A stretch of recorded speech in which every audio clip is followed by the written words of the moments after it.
रूस और ईरान के बीच संबंध दशकों से भू राजनीतिक खेल में एक महत्वपूर्ण भूमिका निभाती आ रहा है। विशेष रूप से मध्य पूर्व में इन दोनों देशों की स्थिति और इजराइल के साथ उनके संबंधों ने वैश्विक राजनीतिक पर गहरा प्रभाव डाला है। जब यह कहा जाता है कि रूस ने ईरान को इजराइल के हमले से बचाया, तो यह बयान काफ़ी जटिल और बहुस्तरीय घटनाओं, रणनीतिक निर्णयों और सैन्य गठबंधनों की तरफ संकेत करता है। इस लेख में हम इस मुद्दों को विस्तृत रूप से समझने की कोशिश करेंगे। रूस और ईरान के संबंध कई मुद्दों पर आधारित है: राजनीतिक, आर्थिक, सैन्य और रणनीतिक। 20वीं शताब्दी के दौरान दोनों देशों के संबंध विभिन्न चरणों से गुजरे हैं, लेकिन हाल के दशकों में, विशेषकर 21वीं सदी में, दोनों देशों ने एक दूसरे के साथ काफ़ी नज़दीकी संबंध बनाए हैं। ईरान की भू राजनीतिक स्थिति और उसके प्राकृतिक संसाधन, खासकर तेल और गैस, ने उसे अंतर्राष्ट्रीय स्तर पर एक महत्वपूर्ण खिलाड़ी बना दिया है।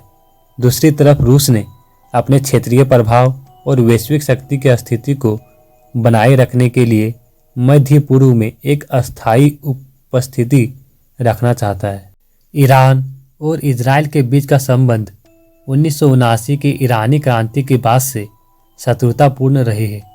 ईरान की इस्लामी क्रांति के बाद ईरान की नई सरकार ने इजराइल को आधिकारिक रूप से मान्यता देना बंद कर दिया और उसे जायोनी शासन के रूप में संदर्भित किया। ईरान का मानना है कि इजराइल फिलिस्तीनियों के अधिकारों का उल्लंघन कर रहा है और क्षेत्र में अस्थिरता को खतरे में डाल रहा है। इस शत्रुता के चलते दोनों देशों ने एक दूसरे के खिलाफ कड़ी बयानबाजी की है और क्षेत्रीय प्रभुत्व के लिए आपसी संघर्ष में उलझे हैं। ईरान ने इजराइल के विरोधी संगठनों जैसे कि हिजाबुल्लाह और हमास को समर्थन दिया है, जबकि इजराइल ने ईरान के परमाणु कार्यक्रम के खिलाफ कड़ी कार्रवाई भी की है। ऐतिहासिक रूप से रूस ने ईरान को कई सैन्य और कूटनीतिक रूप से महत्वपूर्ण समर्थन प्रदान किए हैं। 2015 में रूस ने संयुक्त राष्ट्र सुरक्षा परिषद में ईरान के खिलाफ लगाए गए कई प्रतिबंधों को कम करने के लिए सहमति जताई थी, जिससे ईरान को अपने परमाणु कार्यक्रम पर कुछ रियायतें मिली थी। इसके अलावा रूस ने ईरान को S-300 वायु रक्षा प्रणाली बेची थी, जो कि किसी भी हवाई हमले से बचाव के लिए एक अत्यधिक प्रभावी प्रणाली मानी जाती है।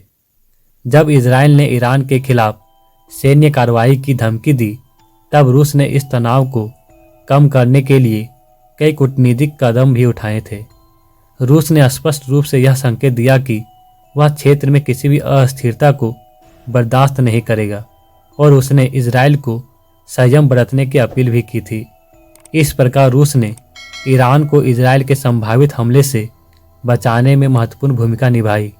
इसके पीछे रूस की कूटनीतिक और सैन्य रणनीति दोनों ही शामिल है।